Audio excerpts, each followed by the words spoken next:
ఇంటికెళ్ళి ఎలీషా భక్తుడు ఏం చేస్తాడో తెలుసా? ఆ చనిపోయినటువంటి బిడ్డను ప్రార్థన చేసి మరలా బ్రతికించాడు. ఆ చనిపోయినటువంటి బిడ్డను ఎలా పొందుకుంది మరలా ఆమె?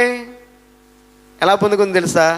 ఎలీషా పాదాలు పట్టు విడవల ఆమె పాదాలు పట్టుకొని, నువ్వు నా బిడ్డను బ్రతికిస్తే తప్ప నేను పాదాలు విడిచిపెట్టనన్నది.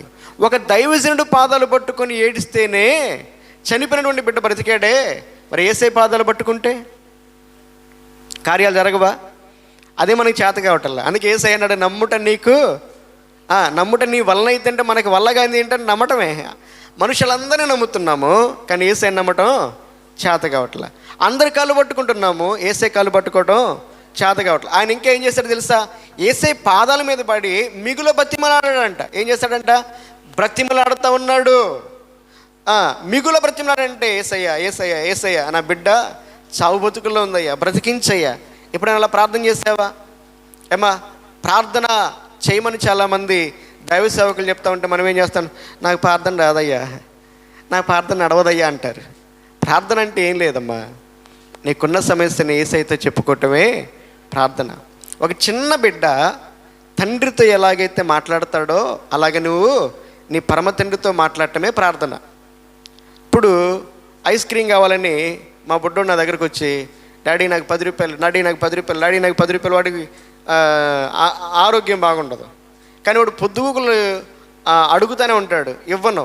చివరికి ఏడుస్తాడు, కింద పడతాడు, కొట్టినా కూడా వాడు నాకు కావాలని అంటాడు. అర్థమైందా?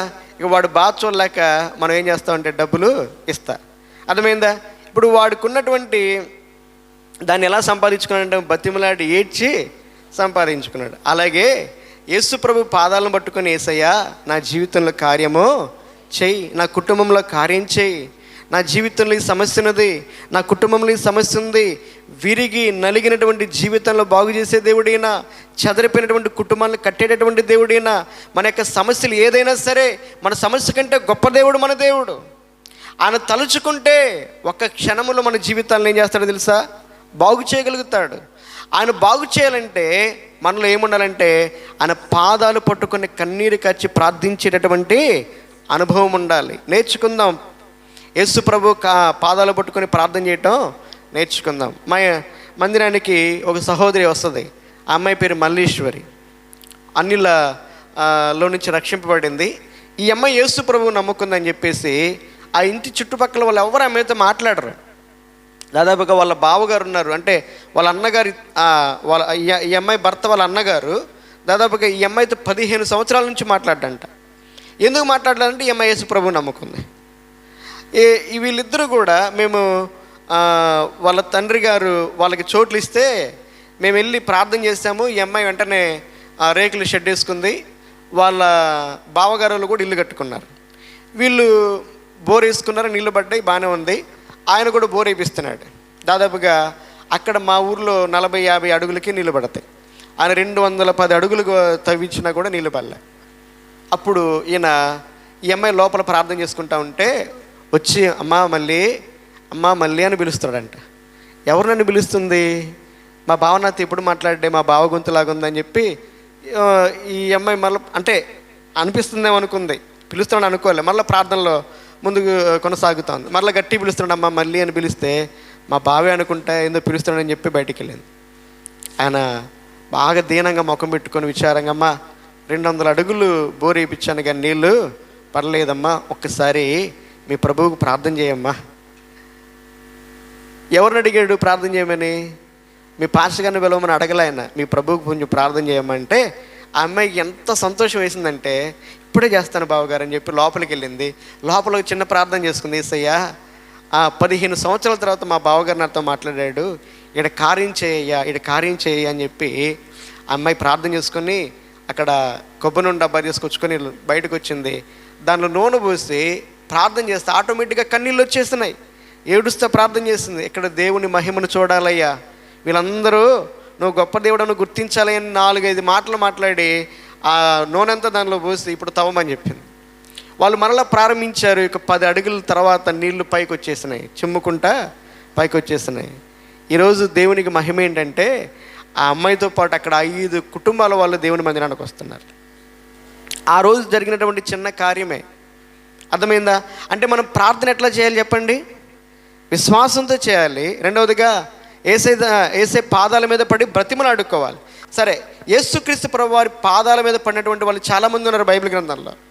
వాళ్ళందరి జీవితంలో దేవుడు అద్భుత కార్యాలు చేశాడు. అలాగే మనము కూడా యేసు ప్రభు పాదాలు పట్టుకోవాలి. ఇప్పుడు యేసు ప్రభు అంటున్నాడు, ఏంటి నీ సమస్య అంటే, నా ఒక్కగానొక్క కుమార్తె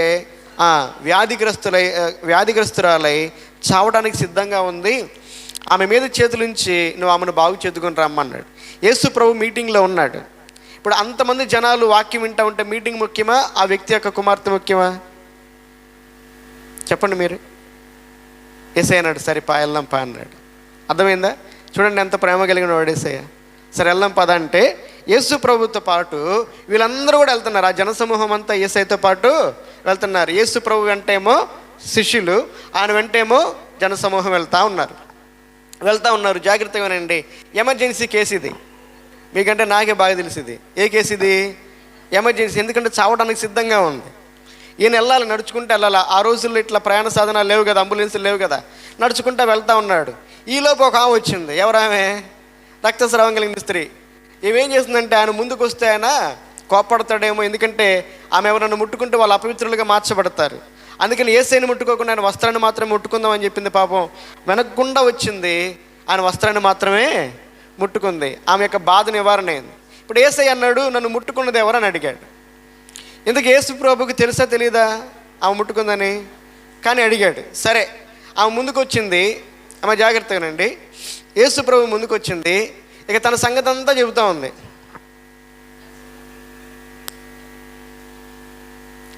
ఏం చేస్తుందంట?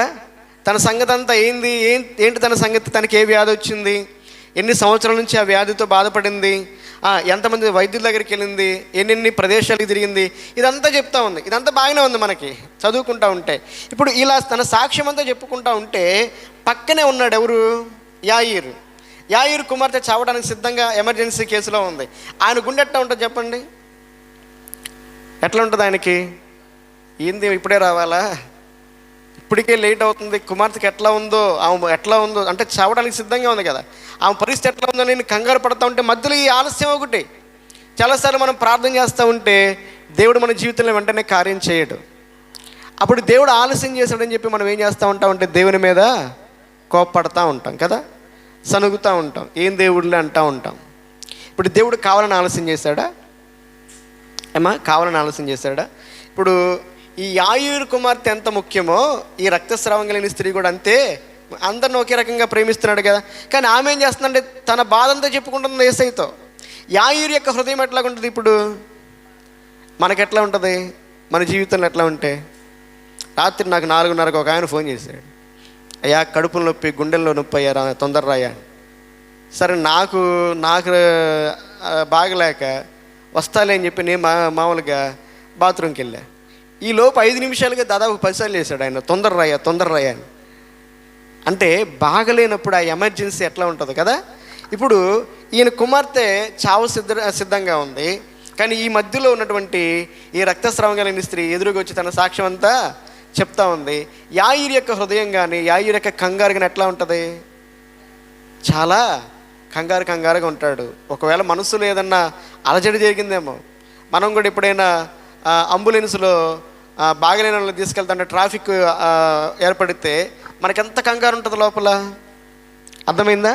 కాబట్టి యేసుక్రీస్తు ప్రభు వారు ఆలస్యం చేశాడా, కావాలని చేశాడా, లేక అనుకోకుండా జరిగిందా? కొన్నిసార్లు దేవుడు మన జీవితంలో కార్యాలు ఆలస్యం చేస్తాడు, కానీ మనల్ని ఎప్పుడు కూడా ఆయన అలక్ష్యము చెయ్యడు. దేవుని ఆలస్యానికి అర్థం ఉంది. అంతేగాని దేవుడు కార్యం చేయలేదని ఎప్పుడు కూడా నిరుత్సాహపడకూడదు, మందిరాన్ని మానేయకూడదు, ప్రార్థన మానకూడదు, విశ్వాసంలో వెనుకంజ వేయకూడదు. ఈలోపు జరగాల్సిన నష్టం జరిగిపోయింది. ఏంటంటే ఆ పాప చనిపోయింది. ఆ పాప ఈ యాయిరింటి నుంచి కొంతమంది వచ్చారన్నమాట. అర్థమైందా? ఆ కొంతమందికి నేను ఒక పేరు పెడుతున్నాను, వారు నిరుత్సాహపరిచే గుంపు. చెప్పండి, ఏ గుంపు అంటే వీళ్ళు?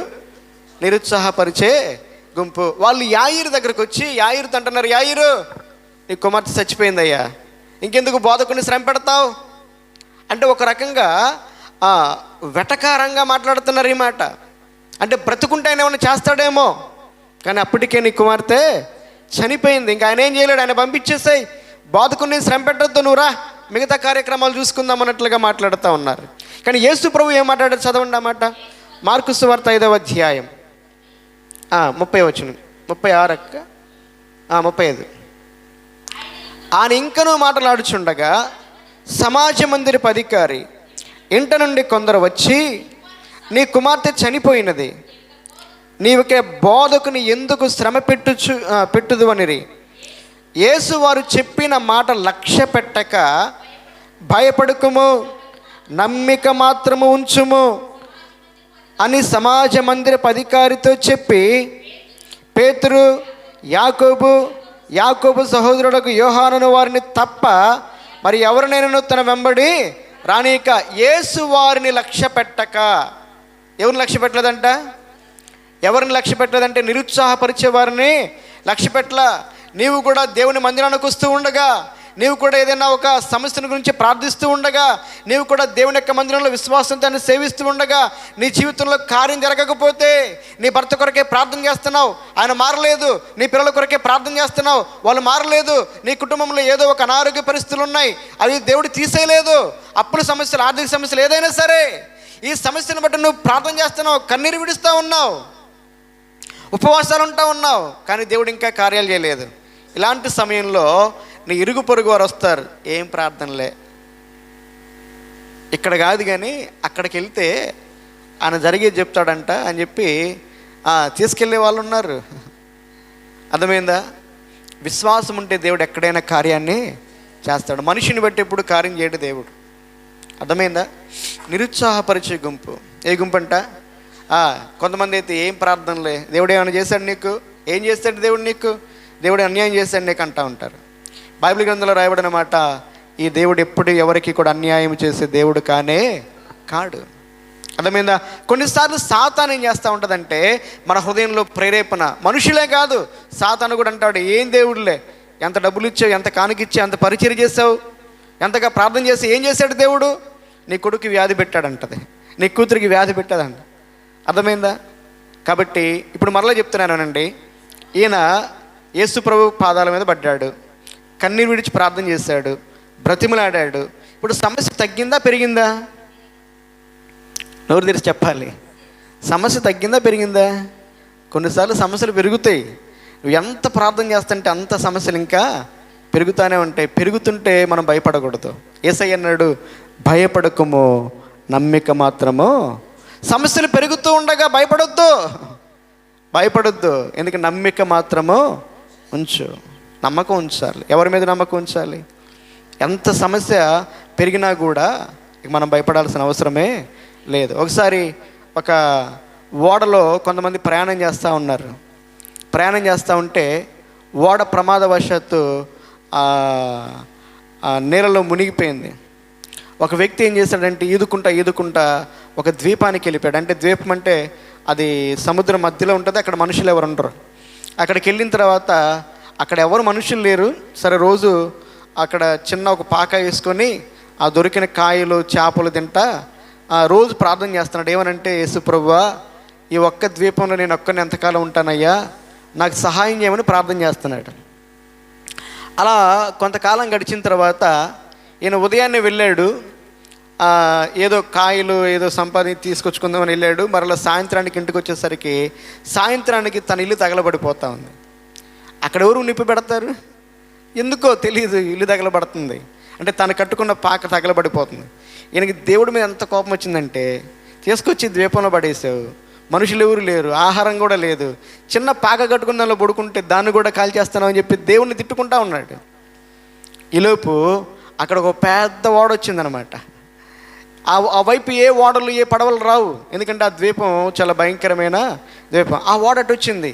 వాళ్ళు ఆ ఓడలో ఉన్న వాళ్ళు అనుకుంటున్నారంట, ఆ ఏరియాలో మనుషులు ఎవరు ఉండరు కదా, అక్కడ ఎందుకు మంటలు కనిపిస్తున్నాయి, ఆడ మంటలు అంటే ఎవరో ఒకళ్ళు ఉండుండొచ్చు, వాళ్ళు ప్రమాదంలో ఉండొచ్చు, వారి కోసం వెళ్దామని చెప్పి అక్కడికి వెళ్ళేసరికి ఆ వ్యక్తి కేకలేస్తున్నాడు, రక్షించండి అని కేకలేస్తున్నాడు.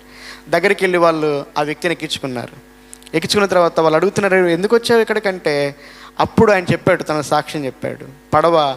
ఇంతకుముందు పడవ మునిగిపోయింది, ప్రమాదవశాత్తు వచ్చాను, అయితే దేవుడి కార్యం చేశాడు. అంటే ఉన్నది కూడా కాలిపోవడం ద్వారా దేవుడు ఏం చేశాడు? ఏమా జైపాల్ గారు తెలుసు కదా, జైపాల్ అంకుల్ తెలుసు కదా. ఆయన చిన్న పాకలో దేవుని సేవ చేస్తూ ఉన్నప్పుడు ఆ చుట్టుపక్కల చాలా భయంకరమైనటువంటి తిరుగుబాట్లు ఉన్నాయి. ఆయన కూడా ఆ మందిరంలోనే ఎక్కువగా ఉపవాసం ఉండి ప్రార్థన చేసుకుంటూ ఉండేవాడు. దీపావళి రోజున ఎవరో ఇది ముట్టించారనమాట. అది వచ్చి ఆ పాక మీద పడింది, రాత్రికి రాత్రి తగలబడిపోయింది. ఉదయాన్నే వెళ్ళగానే అక్కడంతా బూడిదైపోయింది. ఆ బూడిదలో మోకాళ్ళ నుంచి కన్నీళ్ళు గారు చేసయ్యా, ఈ చిన్న మందిరాన్ని ఎందుకు ఇట్లా చేసామని కన్నీరు గారుస్తూ ఉంటే ఇంకొక సంఘ పెద్ద వచ్చి ప్రార్థన చేస్తా, అన్న మనం ఇక్కడ ఎందుకు పెద్ద మందిరం కట్టకూడదు అని అన్నాడు. ఏమన్నాడు? ఎందుకు ఇక్కడ పెద్ద మందిరం కట్టకూడదు అంటే అప్పుడు దేవుడు ఆయన ఇచ్చినటువంటి ఆలోచనతో ప్రార్థన చేసేప్పుడు పెద్ద మందిరాన్ని కట్టారు.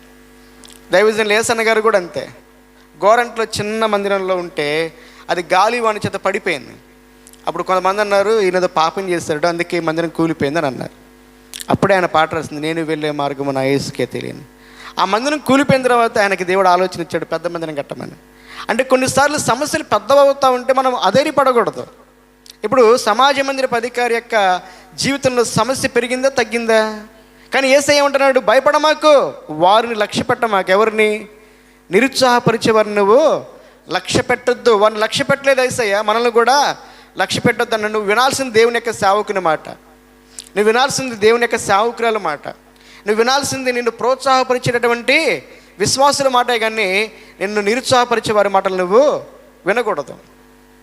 ఇప్పుడు ఈ సమాజ మందిరపు అధికారి ఎవరి మాటకు విలువిచ్చాడు? అమ్మ యేసయ్య మాటకి విలువిచ్చాడా వాళ్ళ మాటకి విలువిచ్చాడా? యేసయ్య మాటకే విలువిచ్చాడు. ఇప్పుడు వాళ్ళు ఆ మాట చెప్పిన వాళ్ళు ఎవరు అయి ఉంటారంటే ఇరుగు పొరుగు వాళ్ళే ఉంటారు. వాళ్ళని కాదనుకున్నాడు, ఇంటి దగ్గర తీసుకొచ్చాడు. ఎవరిని? యేసు ప్రభుని. ఇక్కడ ఇంకో గుంపు ఉన్నారన్నమాట. ఈ గుంపు ఎవరంటే ఎగతాళి చేసే గుంపు. ఎవరంటే చెప్పండి. ఇప్పుడు యేసు ప్రభు అన్నాడు, ఎందుకు ఏడుస్తున్నారు మీరు? ఆ అమ్మాయి నిద్రిస్తూ ఉంది కానీ చనిపోలేదు అనగానే వాళ్ళందరూ ఎగతాళి చేస్తూ ఉన్నారు. మత్తయి సువార్తలో చక్కగా మాట రాయబడింది, ఆయనకి స్థలము లేదంట. అక్కడ ఏం లేదంట? యేసయ్యను మొదటిగా స్థలమియ్యుడి అన్నాడు. ఏమన్నాడు? స్థలమియ్యుడు అన్నాడు. రెండో గుంపు ఎవరంటే ఎగతాళి చేసే గుంపు. ఎవరు చెప్పండి? మనం ప్రార్థన ఇందాక చెప్పాను కదా, ఆ అబ్బాయి కుక్క తీసుకుని వెళ్తుంటే అందరు ఎగతాళి చేస్తారు కదా. మన విశ్వాసము మిగతా వారికి ఎగతాళిగా ఉండొచ్చు. అర్థమైందా? బైబిల్ గ్రంథంలో అబ్రహామును చూసి కూడా ఎగతాళి చేస్తుంటారు, కానీ దేవుడు తనను నమ్మినటువంటి వారిని విడిచిపెట్టే దేవుడు కాడు. అందుకని కీర్తన గ్రంథం 9వ అధ్యాయం 10వ వచనంలో యెహోవా తన్ను ఆశ్రయించే వారిని విడిచిపెట్టే దేవుడు కాడని రాయబడింది. ఇప్పుడు రెండవదిగా అక్కడ అందరు నవ్వుతూ ఉన్నారు. ఇక్కడ నవ్వుతూ ఎగతాళి చేసే వాళ్ళు ఎవరై ఉండొచ్చు? అంటే ఇంట్లో ఉన్న బంధువులే. ఎవరమ్మా? ఇది పెద్ద మనం ఆలోచించాల్సిన అవసరం లేదు. మన ఇంట్లో ఎవరైనా చనిపోతే ఎక్కువ ఇంట్లో ఉండేది ఎవరు? బంధువులే కదా. ఇప్పుడు యేసు ప్రభు, ఇప్పుడు ఈ సమాజ మందిరపు అధికారి యేసు ప్రభు మాటకు విలువిచ్చాడా? ఆ బంధువుల మాటకు విలువిచ్చాడా? ఎవరికి విలువిచ్చాడు చెప్పండి అమ్మా? నోరు తెరిచి చెప్పండి, ఇంక అయిపోయింది వర్తమానం. ఎవరికి విలువిచ్చాడు? యేసు ప్రభుకే విలువిచ్చాడు. బంధువుల మాటకి విలువివ్వల. యేసయ్య అన్నాడు వాళ్ళు అసలు బయటికి పంపించే అన్నాడు. ఏమన్నాడు? అట్లా బయట పంపించమంటాం ఇక్కడ బాగానే ఉంది చదువుకోవడానికి. ఆ బయటికి పంపించడం అంత తేలిక? ఇంట్లో ఉన్న బంధువులందరినీ బయటికి పంపించి యేసు ప్రభువుని లోపల తీసుకురావడం అంత తేలిక? వాళ్ళు ఏమంటారు తెలుసా? మేమా కావాల్సిన వాళ్ళ చూడు ఈసారి ఏమైనా జరిగితే మేము ఎవరు రావంటారు. పల్లెటూరులో ఇయ్యే కదా గోల, అవునా కదా? మేము కావాలో వాళ్ళకి కావాలో తెలుసుకో. బంధువుల్ని యేసు ప్రభు బయటికి పంపించమన్నాడు, ఎందుకంటే వాళ్ళు అవిశ్వాసంతో ఎగతాళి చేస్తూ ఉన్నారు. ఇప్పుడు నీకు ఎవరు కావాలి? ఎవరు ముఖ్యం? నిరుత్సాహపరిచేటటువంటి వాళ్ళు ముఖ్యమా? యేసు ప్రభు ముఖ్యమా? ఇప్పుడు ఒకవేళ యేసు ప్రభు మాటను కాకుండా వాళ్ళ మాట వినుంటే బతికేదనా? రెండవదిగా ఈ ఎగతాళి చేసే వారిని ఇంట్లో ఉంచుకు, అయ్యా వాళ్ళ బంధువులు ఎవరిని పంపిస్తేట్టయ్యా అని అన్నాడా? యేసు ప్రభు వారిని పంపించమంటే వాళ్ళందరిని పంపించేశాడు. యేసు ప్రభుని మాత్రమే లోపలికి, అది మనం చేయాల్సింది. యేసు ప్రభుకే నువ్వు విలువ ఇవ్వాలి, యేసు ప్రభుకే నువ్వు ప్రాధాన్యతనివ్వాలి, యేసు ప్రభుకే నువ్వు మొదటి స్థానం ఇవ్వాలి. అదే విశ్వాసం అంటే. ఆయన మాటకే విలువ ఇవ్వాలి నువ్వు, ఆ చుట్టుపక్కల మాటకు కాదు నువ్వు విలువ ఇవ్వాల్సింది. యేసు ప్రభుతో పాటు వారు ఎక్కడికి వెళ్ళారంట? లోపలికి వెళ్ళిన తర్వాత ఆడ ఎగతాళి చేసే వాళ్ళు లేరు, ఏడ్చే వాళ్ళు లేరు, నిరుత్సాహపరిచే వాళ్ళు లేరు. యేసు ప్రభు అని శిష్యులు వాళ్ళ యొక్క తల్లిదండ్రి. అర్థమైందా? ఇప్పుడు యేసు ప్రభు ఏం చేశాడంటే చనిపోయినటువంటి ఆ బిడ్డను ఒక్క మాటతో మరలా బ్రతికించాడు. అద్భుతాన్ని ఇక్కడ దేవుడు అద్భుతాన్ని చేయడానికి ముందుగా ఆ సమాజ మందిరపు అధికారి మనుషుల కంటే ఎక్కువగా యేసు ప్రభువుకి ప్రాధాన్యత ఇచ్చాడు. ఇప్పుడు నేను ఒక మాట చెప్తాను, నీ జీవితంలో కూడా ఎలాంటి అసాధ్యమైనటువంటి కార్యాలు చేయడానికి దేవునికి సాధ్యమే. ఆ రోజు చేసినటువంటి దేవుడు ఈరోజు కూడా చేయడానికి ఇష్టపడతా ఉన్నాడు. కానీ నీలో తెగింపు ఉందా? అది కావాలి. నీళ్ళు ఏం కావాలంట? తెగింపు కావాలి. ఏం తెగింపు? మందిరానికి వెళ్ళొద్దు అనేవాళ్ళు ఉంటారు, మందిరానికి వెళ్తే ఎగతాళి చేసేవాళ్ళు ఉంటారు. కానీ ఎగతాళి చేసే వాళ్ళ వైపు మనం చూడకూడదు, బంధువుల వైపు చూడకూడదు, కులం వైపు మనం చూడకూడదు. మనం చూడాల్సింది యేసు ప్రభు వైపే. అర్థమైందా? ఆ బంధువులకి వారికి విలువనిచ్చి యేసు ప్రభుని ఇంట్లోకి రానియకపోతే కుమార్తె బ్రతికేది కానే కాదు. అలాగే మన జీవితంలో ఒకటి మనం ప్రార్థన, రెండవదిగా నమ్మకం. నమ్ముట నీ వలనైతే నమ్మవానికి సమస్తమును సాధ్యం. నేర్చుకుందాం. మన జీవితంలో, ఇక్కడ కూర్చున్నటువంటి నీ జీవితంలో, నీ కుటుంబంలో ఏదైనా సమస్య ఉందా? సమాజ మందిరపు అధికారి యేసు ప్రభుని ఎలా అయితే ప్రార్థన చేశాడో, ఆయన ఎంతగా నమ్మాడో, ఆయనకి ఎలాంటి ప్రాముఖ్యతనిచ్చాడో, నీ జీవితంలో కూడా అలాంటి ప్రాముఖ్యతనివ్వటం, అలాంటి నమ్మికను కలిగి ఉండటం, అలాగున ప్రార్థన చేయటం నీకు చేతనైతే నీ జీవితంలో కూడా అద్భుతమైనటువంటి కార్యాలు దేవుడు చేస్తాడు. అలాంటి కృప దేవుడు మనకు అందరికీ దయచేయనుగాక. ఆమేన్.